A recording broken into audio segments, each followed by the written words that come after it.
নমস্কার বন্ধুরা, আজকে কলমি শাকের তরকারি রান্না করেছি। হয়ে গেছে রান্না করা,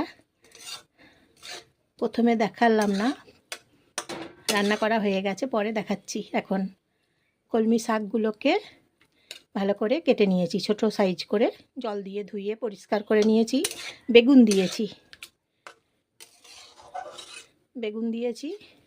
বেগুনগুলোকেও কেটে পরিষ্কার করে নিয়েছি, জল দিয়ে ধুয়ে নিয়েছি প্রথমে। তারপরে সর্ষের তেল দিয়ে আমি এই রান্নাটা করেছি। সর্ষের তেল দিয়েছি, তেল বেশ ভালো করে গরম করেছি।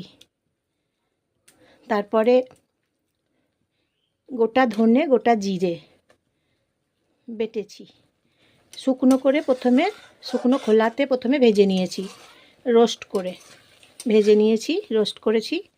তারপরে বেটে নিয়ে সর্ষের তেল গরম করেছি সর্ষের তেল বেশ ভালো করে, কাঁচা তেলে দিলাম না, সর্ষের তেল ভালো করে গরম হয়ে গেল, তারপরে দিলাম। তারপর দিয়েছি কালো জিরে সামান্য ফোড়ন, কাঁচা লঙ্কা একটা ফোড়ন দিয়েছি, দুটো কাঁচা লঙ্কা বেটে দিয়েছি। তারপর ধনে বেটে দিয়েছি, ভাজা জিরে বেটে দিয়েছি, নুন দিয়েছি পরিমাণ মতো, হলুদ গুঁড়ো দিয়েছি। এইভাবে রান্না করেছি। এই যে দেখুন, কলমি শাক দিয়ে বেগুন দিয়ে রান্না তরকারি রেসিপি করেছি আজকে। খেতে দুর্দান্ত স্বাদ হয়েছে, খুব ভালো স্বাদ হয়েছে খেতে। শাকের তরকারি তো, শাকের তরকারি খেতে দারুণ হয়েছে। কলমি শাকের তরকারি বেগুন দিয়ে। নমস্কার নেবেন বন্ধুরা, জয়ার রান্নাঘর থেকে আমি জয়া। আপনারা সবাই নমস্কার নেবেন, একটা লাইক করবেন, একটা সাবস্ক্রাইব করবেন বন্ধুরা, শেয়ার করে দেবেন, আপনাদের প্রিয়জনদের সবাইকে শেয়ার করে দেবেন, কমেন্ট করে বলবেন।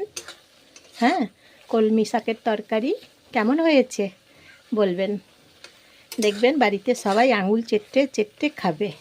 এইভাবে কলমি শাক তরকারি রান্না করে খেয়ে দেখুন একবার, বাড়িতে সবাই আঙুল চেটেই খাবে। খুব ভালো তরকারি তো, তাই বেশি মশলা দিলাম না, কম মশলা দিয়ে, কম উপকরণ দিয়ে রান্নাটা করেছি। তেল কম দিয়েছি, তেল মশলা একদম কম দিয়েছি, কম উপকরণ দিয়ে এই রান্নাটা করে নিলাম আজকে। কলমি শাকের তরকারি দুর্দান্ত স্বাদ হয়েছে। এইভাবে একবার আপনারাও বানিয়ে দেখুন, দারুণ তরকারি।